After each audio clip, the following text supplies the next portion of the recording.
ఓటర్ల ప్రత్యేక సవరణ ప్రక్రియ ఎస్ఐఆర్ సార్ దేశవ్యాప్తంగా ఇది తీవ్ర మంటలు రేపుతూ ఉంది.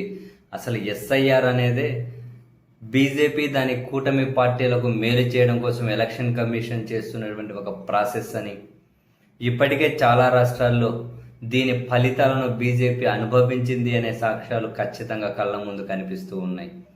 అండ్ తాజాగా వెస్ట్ బెంగాల్లో కూడా ఎస్ఐఆర్ ద్వారానే దాదాపు 100 నియోజకవర్గాలను వాళ్ళు ఎగరేసుకుపోయారు అన్న ఆ అథెంటికేటెడ్ లెక్కలు కూడా కనిపించాయి. కనీసం 25,000 ఓట్లు ఏ నియోజకవర్గంలో అయితే తీసేశారో అటువంటి 102 చోట్ల బీజేపీ గెలిచింది వెస్ట్ బెంగాల్. సో ఎస్ఐఆర్ లేకపోతే వెస్ట్ బెంగాల్ బీజేపీ ప్రభుత్వం లేదు. ఈ క్రమంలో దేశంలోని అన్ని రాష్ట్రాల్లో కూడా దీన్ని అమలుపరచబోతున్నారు. త్వరలో ఆంధ్రప్రదేశ్లో కూడా దీన్ని అమలుపరచబోతూ ఉన్నారు. ఈ క్రమంలో వైఎస్ఆర్ కాంగ్రెస్ పార్టీ దీని మీద అప్రమత్తమైంది.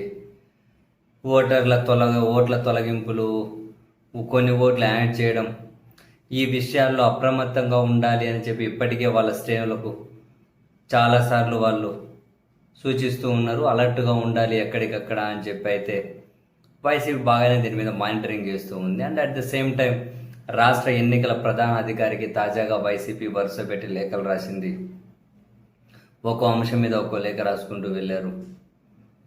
ఇందులో ప్రధానమైన కనుక చూస్తే అసెంబ్లీ నియోజకవర్గాల వారీగా బూత్ లెవెల్ ఆఫీసర్లు ఎవరైతే ఉంటారో వాళ్ళ డేటా అంతా అన్ని రాజకీయ పార్టీలకు ఇవ్వాలి అని వైసీపీ డిమాండ్ చేస్తూ ఉంది.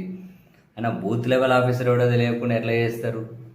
అది వీళ్ళు డిమాండ్ చేయడం కాదు, ఎన్నికల కమిషనే వాళ్ళు ఈ ప్రాసెస్ మీద విశ్వసనీయత అనేది ఉంటే వాళ్ళు ఇవ్వాలి బూత్ లెవెల్ ఆఫీసర్లు ఎవరు అని. సో ఆ డేటా కావాలని వైసీపీ అడుగుతుంది. అండ్ ఓటర్ల జాబితా ప్రత్యేక సవరణ ప్రక్రియ కోసం ఏ ఓటర్ లిస్ట్ని అయితే ఉపయోగిస్తారో దాన్ని డిజిటల్ ఫార్మేట్లో ఇవ్వండి అని చెప్పి వైసీపీ అడుగుతుంది. ఇది కూడా వ్యాలిడే కదా. మీరు ఏ ఓటర్ లిస్టు పట్టుకొని ఎస్ఐఆర్ను చేపడతారో అది డిజిటల్ ఫార్మేట్లో ఇవ్వండి అని అడుగుతుంది వైసీపీ. నెక్స్ట్, ఈ ఎస్ఐఆర్ ప్రక్రియపై గుర్తింపు పొందిన రాజకీయ పార్టీలకు అవగాహన కార్యక్రమాలు నిర్వహించాలని చెప్పి కూడా ఇంకో లేఖ రాసింది వైసీపీ. ఇది కూడా వ్యాలిడ్ డిమాండే. ఇది ఒక రాజకీయ పార్టీ డిమాండ్ చేయడం కాదు. ఎవరు డిమాండ్ చేయకముందే ఎలక్షన్ కమిషన్ ఈ పని చేయాలి. వాళ్ళు 100% చేయరు. ఇప్పుడు వైసీపీ డిమాండ్ చేసిందని చెప్పి 100% పరిగణలోకి తీసుకోరు.